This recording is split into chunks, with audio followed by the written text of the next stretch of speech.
to set up just before the General Secretary presents the statement. Have you distributed it? Yeah. No. Hi.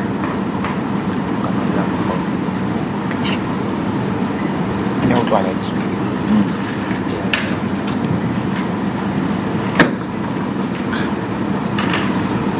So always from power. Are you from power? Yes. Oh, okay. Jacaranda.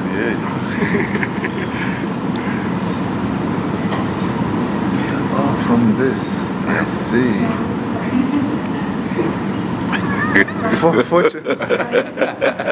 Fortunately, we were not talking badly about you. We would be in trouble by now. Like George Bush.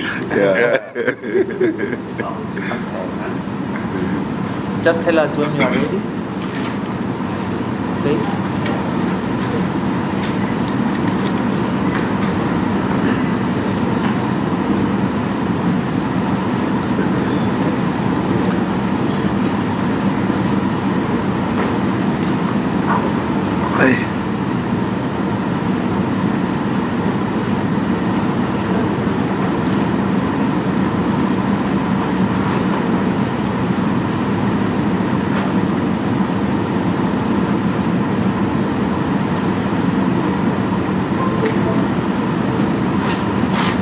Ngiyaqoleta manje yazi I didn't have money. Ngithi uVuyis ungikhumbuze nje. Pay i-registration yami.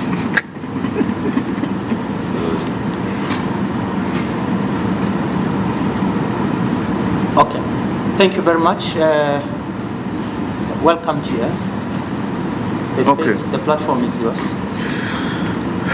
Thank you very much, Comrade Alex. Let me also take this opportunity to add our appreciation for responding positively to our invitation to cover this post-Central Committee press briefing. As is normally the case, I'll read through it. The augmented SACP Central Committee was held in Ekurhuleni over the weekend of December 1 to the 3rd. As is customary, the last Central Committee of each year is expanded to include a wider representation from SACP provinces and districts and from the Young Communist League of South Africa. In the political report which I presented in my capacity as General Secretary of the SACP, the central focus was on progress made in regard to the key resolutions of our 14th Congress held in July, and specifically on questions related to, firstly, the current deteriorated state of the ANC-headed alliance, secondly, the importance for the SACP of working for a serious reconfiguration of the alliance, and thirdly, the simultaneous and related task of actively building a mobilized left progressive front. Our 14th Party Congress resolved that the SACP should engage our alliance partners and other progressive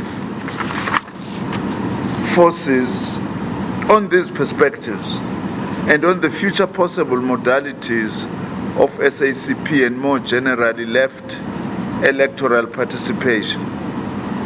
It was further resolved that these engagements should be at all levels, national, provincial, and local. It has not been easy to have a constructive official engagement with the ANC on these issues, although from many quarters of the ANC there are expressions of interest in taking these discussions further.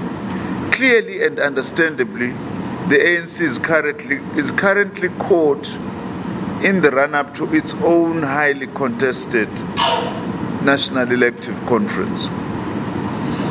While there is interest from the side of our other alliance partners, COSATU and SANCO, it is clear that there, too, a better sense of what they will regard as the way forward will only become clearer in the new year. However, there is strong support from both COSATU and SANCO for pursuing actively the desirability of a reconfiguration of the alliance. The SACP is certainly not alone in believing that the ANC, on its current trajectory, is unable to offer unifying leadership to our alliance and indeed to the country. The Central Committee agreed that while the ANC's December conference will, for better or for worse, have a major impact on the future viability of our alliance, it would be a mistake for the party to overinvest expectations in the conference. Contrary to much media reporting, the SACP is not supporting a particular slate or presidential candidate. We do, however, have some basic and principled expectations of the conference.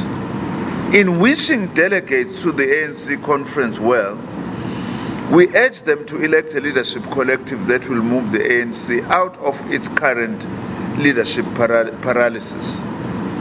The alliance, and indeed our country, require an ANC leadership collective that is finally prepared to lead decisively, not just in words but in action,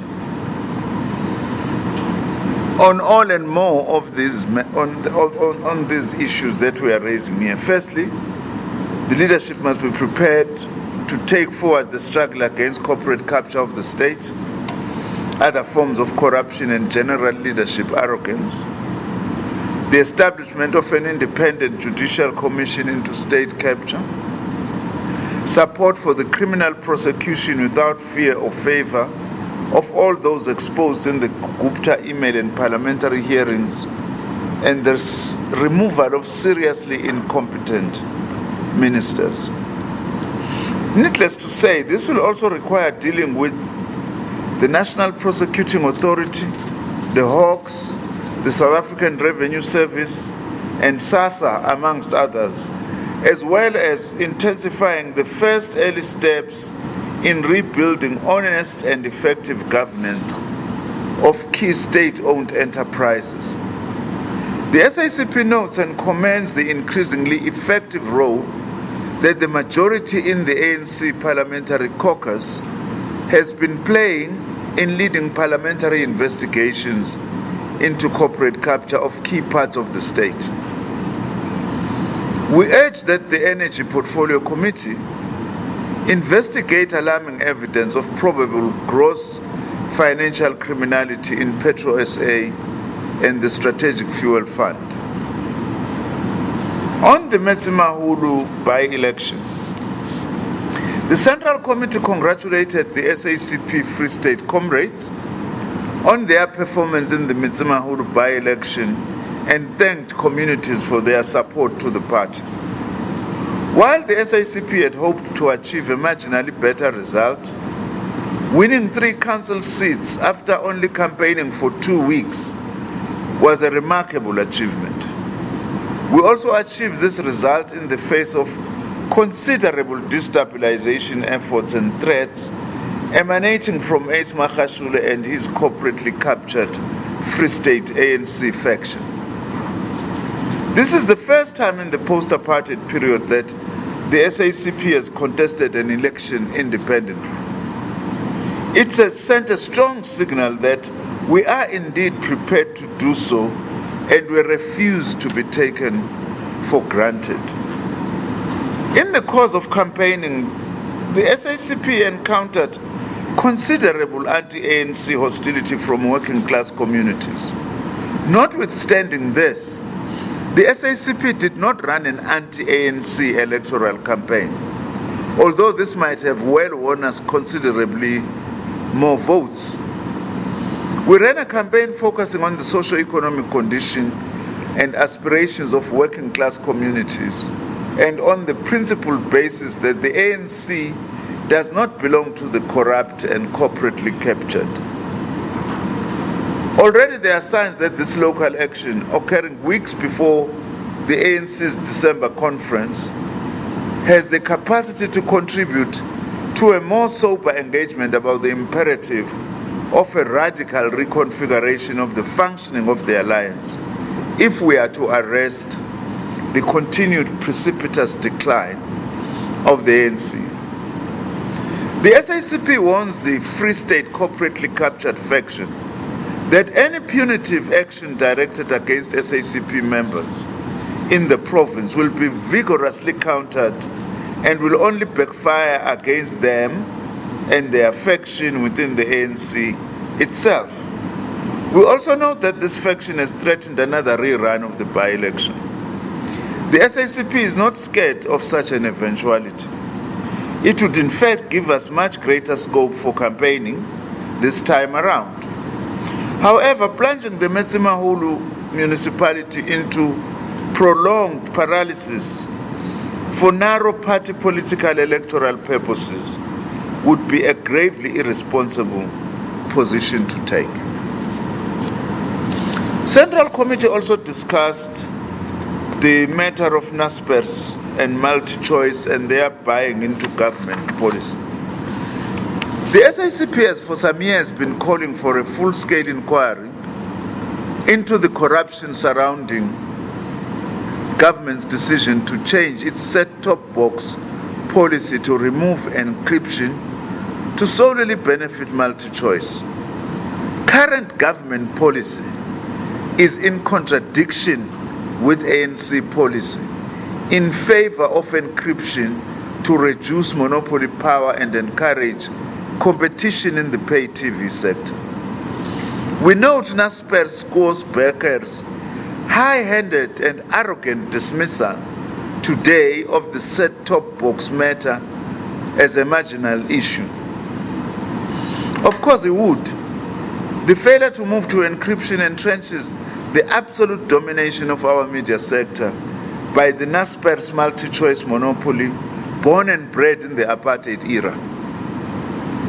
Related to this, we have also called for a full inquiry into the corruption surrounding the agreement between SABC and multi-choice, in which a private monopoly was gifted the valuable public archive. Monopoly capital cannot be allowed to corruptly buy government policies and public assets. The revelations this week of the minutes of SABC board meetings with multi-choice have reinforced our call for this inquiry. It is unacceptable for Naspers and multi-choice to carry out an investigation into themselves. We call on Parliament to initiate a full-scale inquiry and for other independent statutory bodies to do so. Koos Becker from Naspers, Imtiaz Patel from MultiChoice, and their cohorts must face the music. The Gupta emails also point to suspicious payments by MultiChoice to ANN7. Knowing how Naspers and MultiChoice operate, we also call for this to be investigated. We have repeatedly said neither the Guptas nor the Ruperts. Now let's tackle the monopoly capital of the Beckers. On electricity and water tariff increases, Central Committee said over the past 10 years, NERSA has approved electricity tariff increase by almost 353%. These increases are way beyond initial justifiable levels and are without policy guidance. The increases also reflect years of mismanagement and corporate looting of Eskom. The proposed 19.9% increase for 2018-19 cannot be justified. It will have a seriously negative impact on the lives of ordinary South Africans, as well as on mining and industrial users, with further retrenchments a likely outcome. Water tariff increases are now scheduled to be increased by 14.4%, with even greater impact on the working class and poor. This cannot be allowed. This proposed increase comes on top of the Minister of Water and Sanitation, announcing that she proposes to cut off water supply to some 30 municipalities.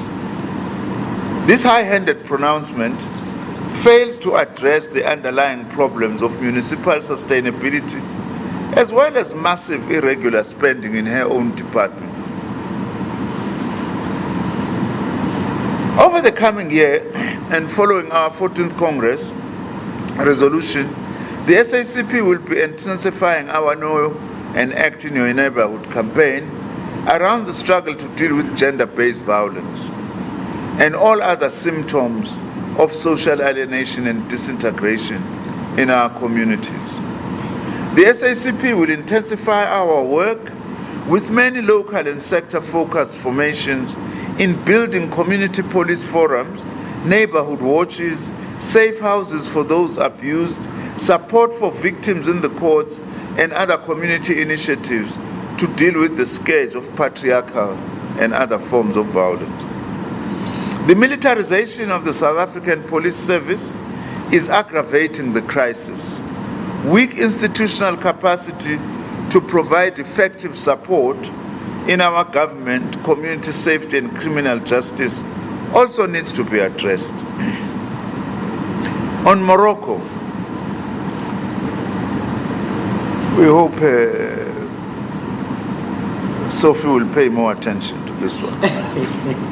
The SACP is deeply concerned at news that government has abandoned its long-standing and principled opposition to Morocco's continued colonial occupation of West Sahara.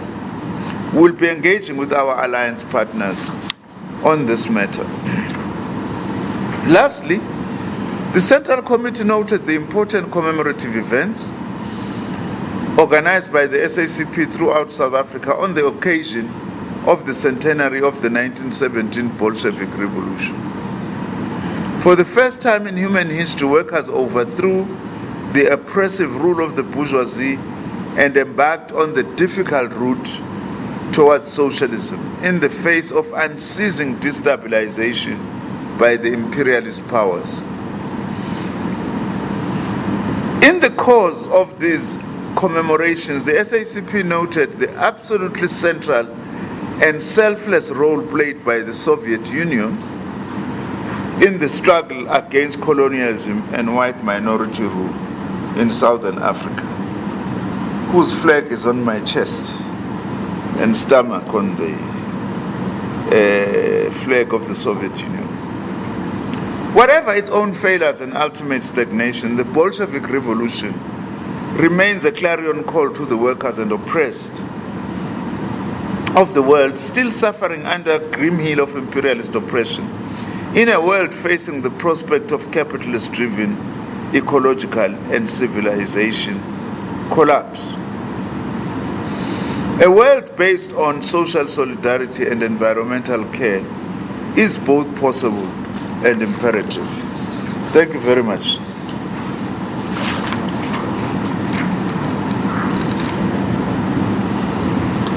Thank you very much. I will now open the opportunity